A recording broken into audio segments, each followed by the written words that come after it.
জি কর কাণ্ডের মাঝেই 1 বছর ধরে শারীরিক এবং মানসিক নির্যাতনের অভিযোগ বিশ্বভারতীতে।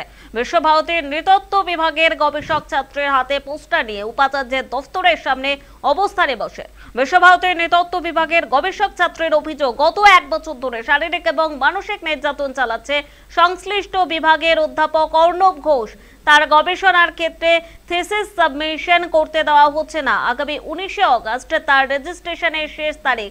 তার আগে গবেষণার বিষয়বস্তু সাবমিট করতে না পারলে রেজিস্ট্রেশন বাতিল হয়ে যাবে। স্বাভাবিকভাবেই 6 বছর ধরে গবেষণার পরিশ্রম বৃথা যাবে।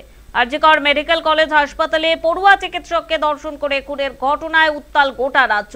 তার মধ্যেই এবার গবেষক ছাত্রীকে শারীরিক এবং মানসিক নির্যাতনের অভিযোগ বিশ্বভারতীতে। সংশ্লিষ্ট বিভাগের অধ্যাপক অর্ণব ঘোষের বিরুদ্ধে বিস্ফোরক অভিযোগ গবেষক ছাত্রের। এই ঘটনায় চাঞ্চল্য ছড়িয়েছে বিশ্বভারতীতে।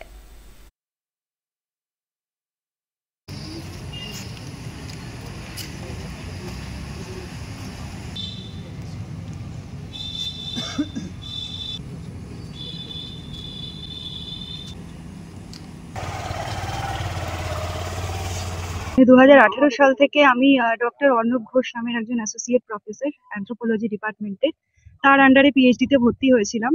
এবং বহু বছর ধরে আমি নানান রকম ভাবে তার কাছে হেনস্থা হয়েছি, বিকজ আমি তার কিছু কুপ্রস্তাবে রাজি হইনি। পরবর্তীকালে এই বিষয় নিয়ে আমি দুবার হাঙ্গার স্ট্রাইকেও বসেছি এবং বিভিন্ন মিনিস্ট্রিতেও আমি কমপ্লেন জানিয়েছি। এবং গত বছর অগাস্টে যখন আইসিসি হিয়ারিং হয়, তাদের নির্দেশ অনুযায়ী আমি একাডেমিক্স অ্যান্ড রিসার্চ সেকশনে গিয়ে জানতে পারি যে আমার প্রি সাবমিশন রিপোর্ট জমা দেওয়া হয়নি। 2022 সালের 13ই এপ্রিল আমার প্রি সাবমিশন হয়, অথচ তার 1.5 বছর পরেও অর্ণব ঘোষ সেই রিপোর্ট জমা দেননি, যেই রিপোর্ট প্রি সাবমিশনের পরেই জমা দিয়ে দেওয়ার কথা বিশ্বভারতীর নিয়ম অনুযায়ী।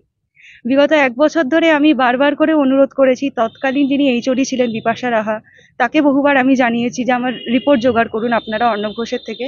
কোনো রকম কড়া পদক্ষেপ তার বিরুদ্ধে এখনো অবধি নেওয়া হয়নি। গত জুন মাসে আমি যখন থিসিস সাবমিট করতে যাচ্ছি, আমার সমস্ত ভেরিফিকেশন, সাবমিশন ফি সবকিছু দেওয়া কমপ্লিট, তখন বলা হচ্ছে তোমার প্রি সাবমিশন রিপোর্ট নেই, তাই আমরা থিসিস জমা নেব না। অথচ আমি সমস্ত সাপোর্টিং ডকুমেন্ট তাদেরকে দেখিয়েছি আমার প্রি সাবমিশনে, সেটা যে সাকসেসফুল হয়েছে, আমাকে সাবমিট করতে বলা হয়েছে, তারপরেও তারা সেগুলো জমা নেয়নি।